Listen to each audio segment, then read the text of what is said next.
From the moment I found the manuscript, things began to take a turn for the strange. It was an unassuming discovery, tucked away in a dusty corner of an old bookstore that seemed forgotten by time itself. The cover was simple, worn leather with no title or author inscribed. Inside, the pages were filled with handwritten notes, a script that seemed both inviting and repelling at once. Something about it drew me in, an inexplicable pull that I couldn't resist. As I began to read, I realized that this was not an ordinary manuscript. The words seemed to shift on the page, dancing in a way that made my eyes ache. They told a story of a man who had found a similar book, one that promised knowledge far beyond the grasp of mortal minds.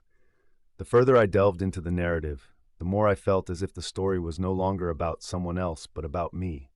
Strange occurrences began to manifest in my life. At first, it was subtle, a shadow where there should be none, a whisper in the dead of night.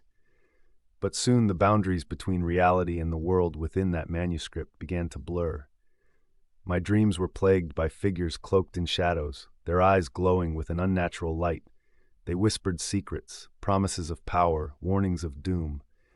I tried to put the book away, to banish it from my thoughts, but it was always there, lurking just at the edge of my consciousness.